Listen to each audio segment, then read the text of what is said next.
Sosial beda soal anak abah coblos 3 pasang itu responnya tanggapannya apa? Sebenarnya semua adalah hak konstitusi. Jadi kita hormati, kita hargai setiap pilihan, dan ini semua adalah ungkapan rasa, pikiran atas kondisi yang sekarang terjadi. Jadi kita hormati itu, kita hargai sebagai bagian dari kebebasan. Untuk Pilkada DKI kira-kira akan ada endorse ke pasangan tertentu Pak dari untuk Pilkada DKI nanti itu akan ada endorse untuk pasangan tertentu dari Bapak? Belum udah ditetapkan calonnya? Iya. Belum kan? Belum. Infonya mau ketemu Pak Ditetapkan Pram. calon aja belum. Sekarang kan baru pendaftaran tuh. Iya. Tapi infonya mau ketemu Pak Pram. Kemarin Pak Pram menyampaikan akan ketemu dengan itu. Belum tahu, nanti kita lihat. Pasangan mana yang akan Anda pilih? Darmapongre Kunwardana sesuai dengan abjad ini ya. Kecuali golput coblos 3 saya tidak buat sebagai abjad. 5%, Pramono Anung Rano Karno 11%, Ridwan Kamil Suswono 5%. Golput coblos 3 80%. Memang ini masih 101 karena pembulatan ke atas saya kira ya. Tapi intinya adalah ini soal yang serius bagi Raksus ya, Ridwan Kamil Suswono, karena mereka harus buktikan ya 12 partai itu bukan bubble gum, tapi memang betul-betul bekerja ya, workable. Dan ini juga tantangan bagi PKS yang adalah sedikit sombong. Ya, yang penting Anda jangan money politics dulu lah ya. Buktikan bahwa mayoritas masyarakat Jakarta mau memilih Anda ya, bukan memilih kotak kosong ya. Ketua Dewan Pimpinan Pusat Partai Demokrasi Indonesia Perjuangan PDIP Ganjar Pranowo mengatakan adanya gerakan coblos 3 pasangan calon di Pilkada Jakarta merupakan respons masyarakat terhadap ketidakadilan. Selalu ada respon-respon masyarakat ketika sesuatu akan dirasa tidak adil buat mereka. Kecerdasan masyarakat muncul, kata Ganjar saat ditemui di gedung MPR. Mantan Gubernur Jawa Tengah ini mengatakan masyarakat Jakarta agak berbeda menyikapi politik dengan daerah lain. Sebab kata dia ekonomi masyarakat Jakarta lebih bagus dan mereka terdidik. Sehingga kata dia masyarakat Jakarta punya otoritas untuk menentukan. Tumben Ganjar lurus. Maka kandidat yang ada hari ini rasanya dia akan tertantang nanti untuk mengejar mereka memilih dan kemudian menentukan mana yang menurut mereka paling baik katanya.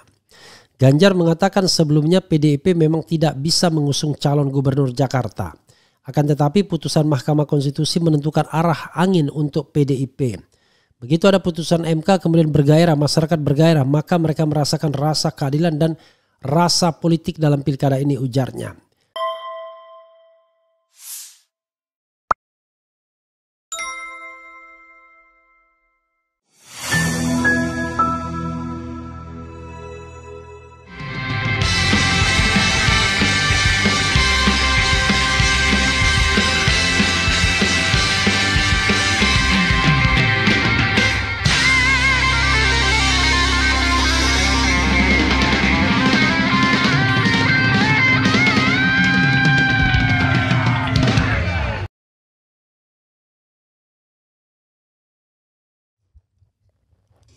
Assalamualaikum warahmatullahi wabarakatuh.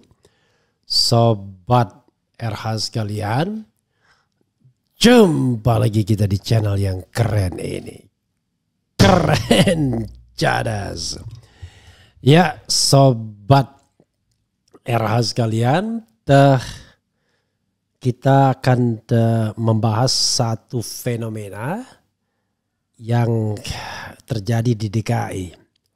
Yaitu sobat era sekalian, banyak sekali orang yang menyatakan diri golput alias coblos 3 alias tidak memilih salah satu calon pun yang kemungkinan akan ditetapkan oleh KPU DKI Jakarta ya.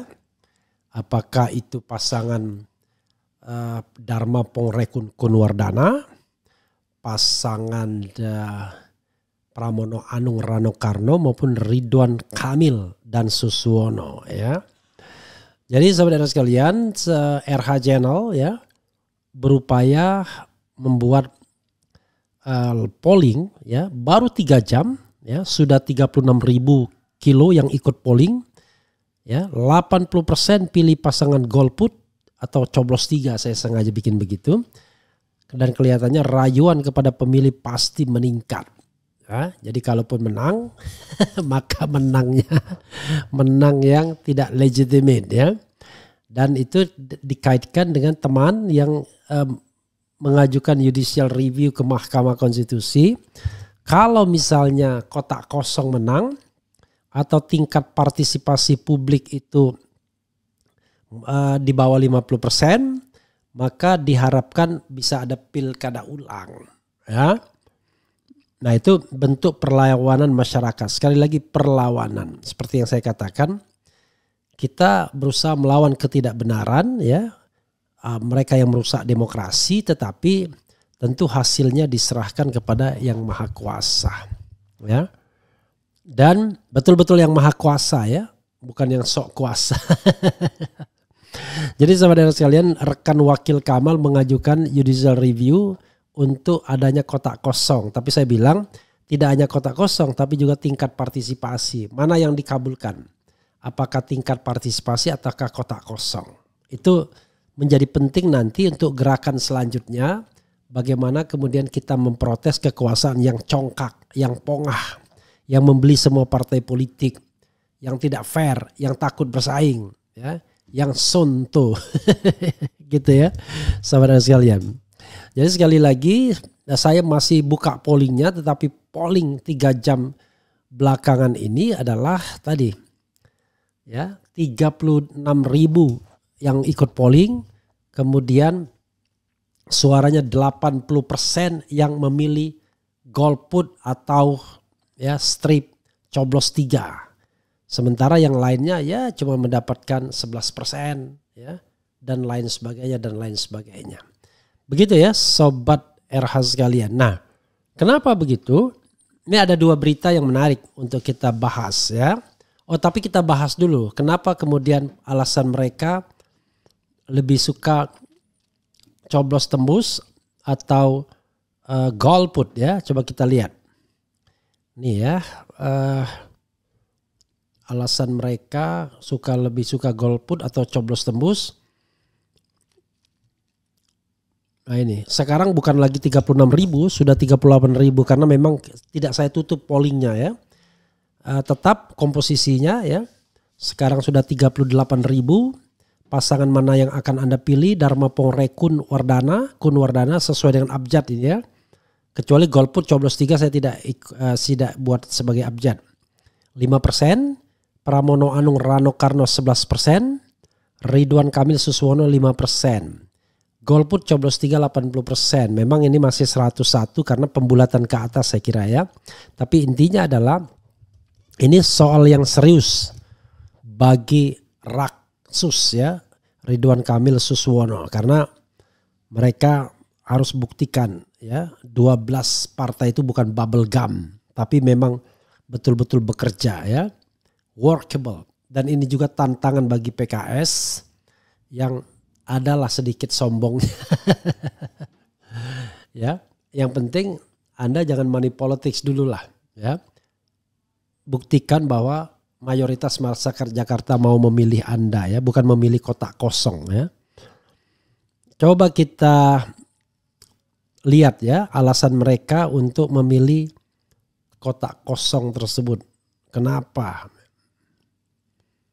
kotak kosong kok dipilih ya, padahal kotak kosong tidak memberikan kesejahteraan ya. Ini banyak komentar. PKS nasibmu kini semoga cepat introspeksi diri, ganti atau pecat petinggi partai yang gila jabatan dan harta. Balasan telak rakyat kepada penguasa perusak demokrasi. Pendukung Anies punya keunikan adalah punya nilai sama dalam penggunaan akal, siap coblos semua. Penguasa dan partai tidak mendengar aspirasi masyarakat Jakarta, jadi masyarakat wajib memberi hukuman kepada mereka yang pura-pura tuli dan tertutup hatinya. Jadi sobat era sekalian, suara tidak sah dengan golput harusnya digabungkan jadi satu sebagai sebuah kekuatan yang bisa bersaing bertanding dalam tanda kutip tentunya ya. Nah ini ada dua berita menarik terkait dengan ini. Pertama adalah gerakan anak abah bentuk perlawanan pemilih di Jakarta. Yang kedua adalah berita tentang Ganjar Pranowo yang menganggap bahwa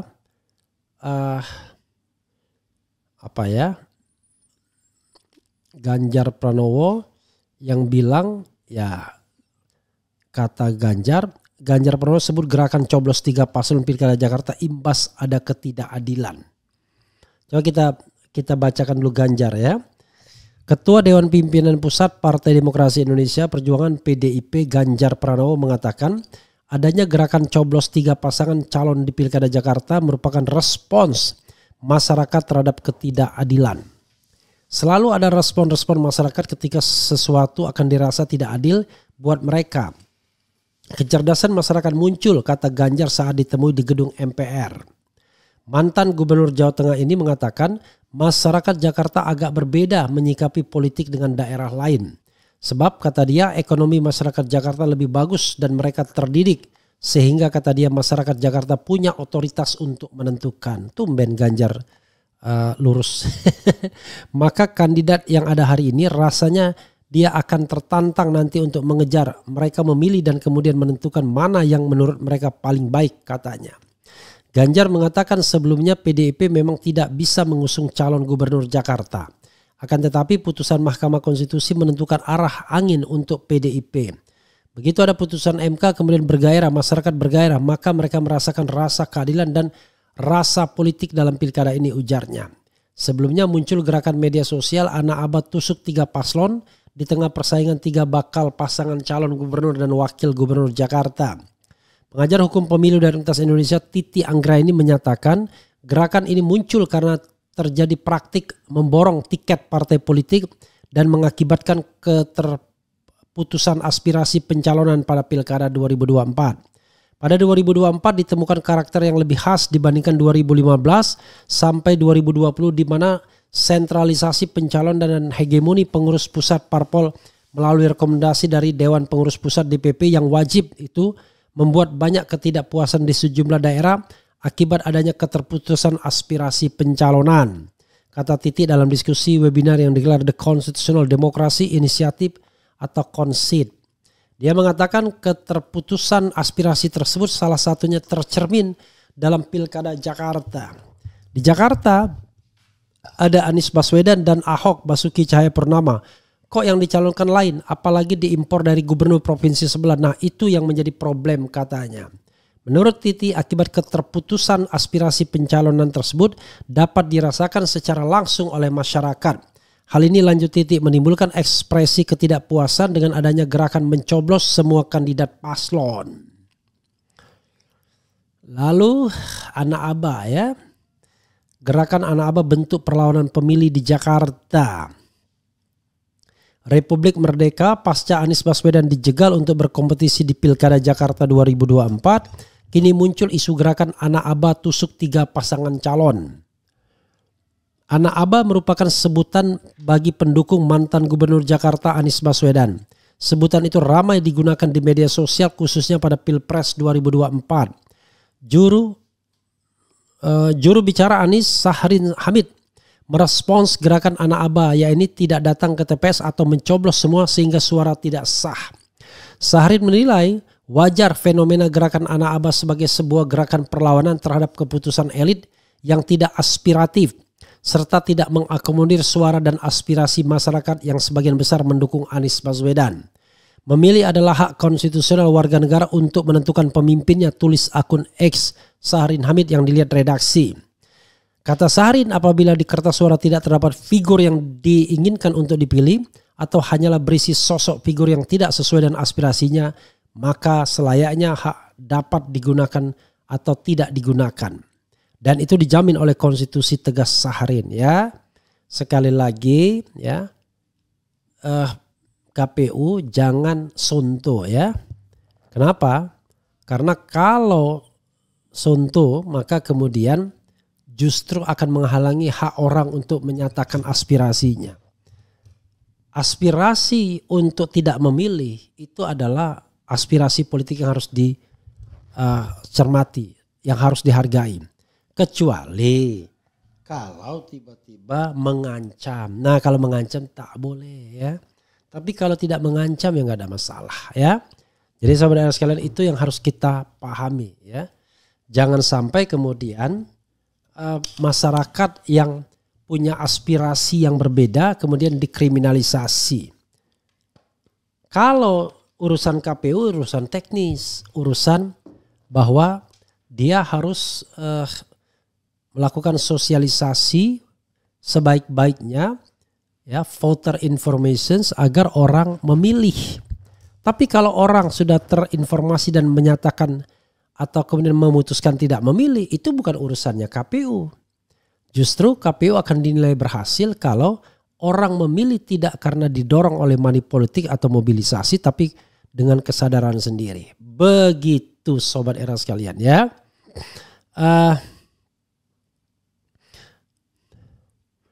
Jadi sobat semuanya, coba kita lihat ya. Oke.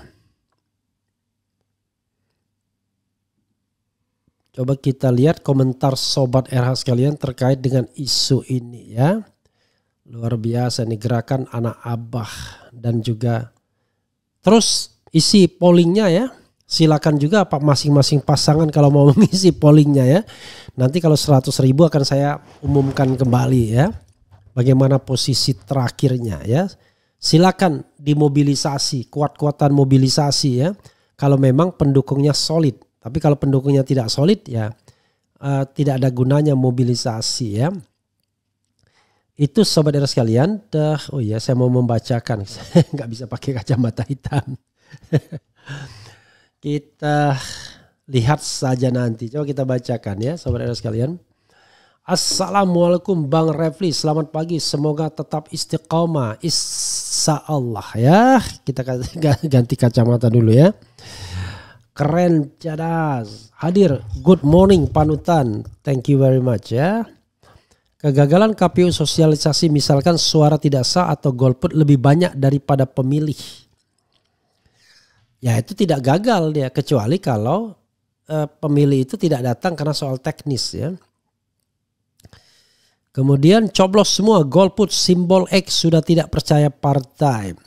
Kalau pusat otak golput kami di badan juga ikut golput ya. Kalau pusat otak golput kami di badan juga ikut golput. Saya lebih pilih bukan rezim. Pilihan saya daripada rezim yang menang. Makin kacau negara. Mantap. Ayo kita coblos semuanya. Bang Refli, kalau golput atau coblos semua nanti siapa yang akan jadi gubernur Jakarta? Ya tergantung putusan MK nanti ya. Karena sedang diperjuangkan agar kalau seandainya kotak kosongnya menang atau golputnya lebih banyak, pilkada bisa diulang. Tapi kalau enggak ya sudah, siapapun yang menang walaupun suaranya kutu kupret, suaranya cuma 10% misalnya ya.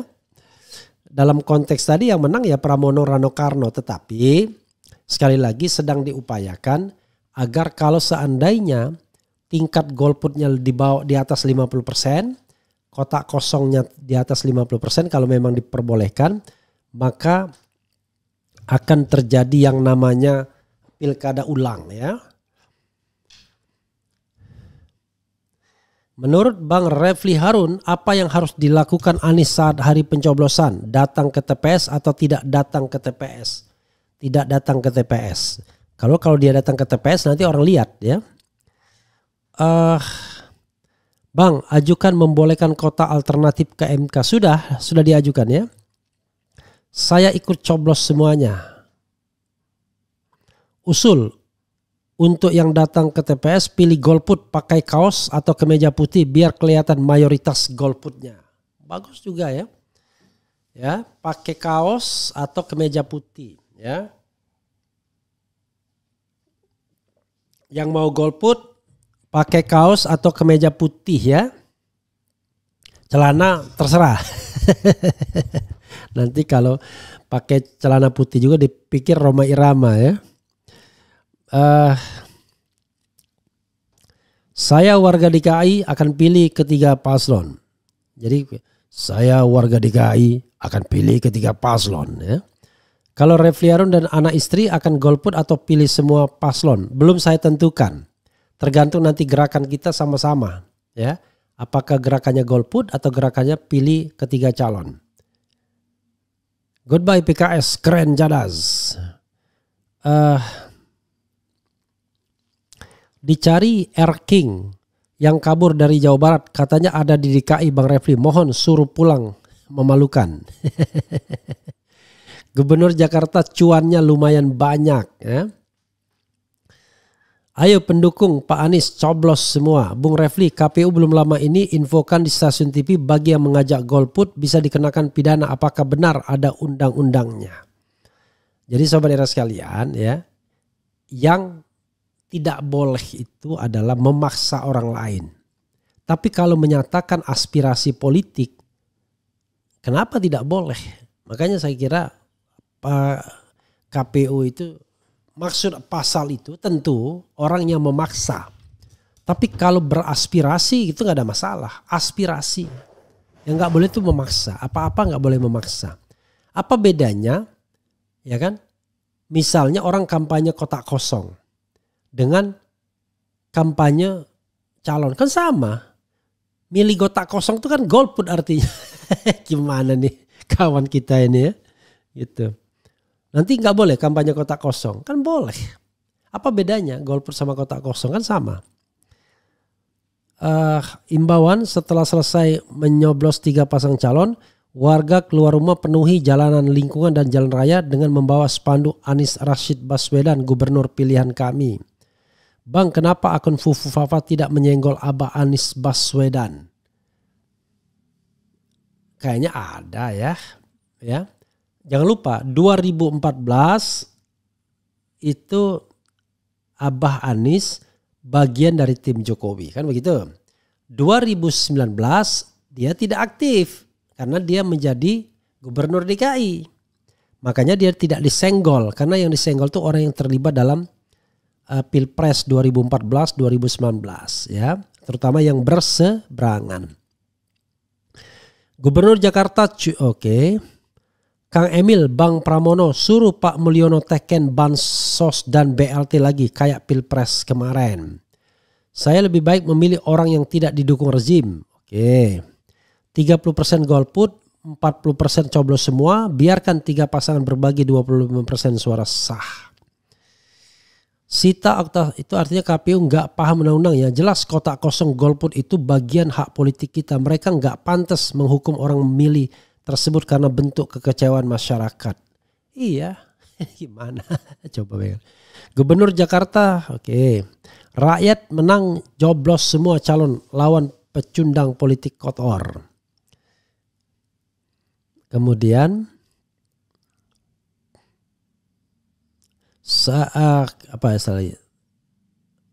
sebenarnya dulu PKS pura-pura dukung Pak Anies biar tidak bisa daftar jalur independen. Pas waktunya sudah mepet ditinggal sama PKS. Jadi Pak Anies tidak ada yang usung. Mungkin. I don't know exactly ya. Kemudian Alis dari Philippines G22 SJKI. Maksudnya apa ini? 22 September ya. Calon pemimpin semakin tidak bermutu, parah ya. Kemudian apa lagi? Kenapa disebut golput? Kenapa enggak goltam, golongan hitam? Kalau golongan hitam itu berarti jelek dong. Kalau golput itu golongan putih itu berarti bagus.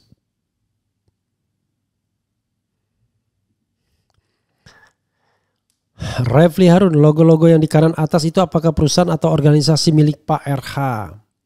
Bukan perusahaan ya, itu adalah organisasi ya. Tempat saya bernaung ya, yaitu 1indonesia.co. Itu tempat saya bernaung ya, agar kemudian kita punya tanggung jawab jurnalismenya juga. Jadi kalau orang mau mengkriminalkan kita ya pakai hak jawab dulu, saya bisa mengadu kepada 1indonesia.co. All You ini sebenarnya aliansi lintas YouTuber yang saya dan teman-teman dirikan, tapi kelihatannya tidak terlalu jalan ya. belum jalan lah. Maksudnya adalah untuk melindungi para YouTuber agar tidak gampang dikriminalisasi. Jadi dua organisasi ini adalah organisasi yang dimaksudkan untuk melindungi pegiat media sosial agar tidak mudah dikriminalkan ketika membuat konten. Begitu Sobat RH sekalian ya. Dan itu bukan perusahaan, tidak menghasilkan uang ya. Kemudian kalau calon dua-duanya dari Kim gimana milihnya, apa nggak usah dipilih? Ya, I don't know exactly. Pilih aja semuanya atau golput, itu soal pilihan. Begitu ya Sobat RH sekalian. Mudah-mudahan ini memberikan pembelajaran kepada siapapun yang coba-coba bermain dengan suara rakyat. Itu saja. Wassalamualaikum warahmatullahi wabarakatuh. Keren jadas.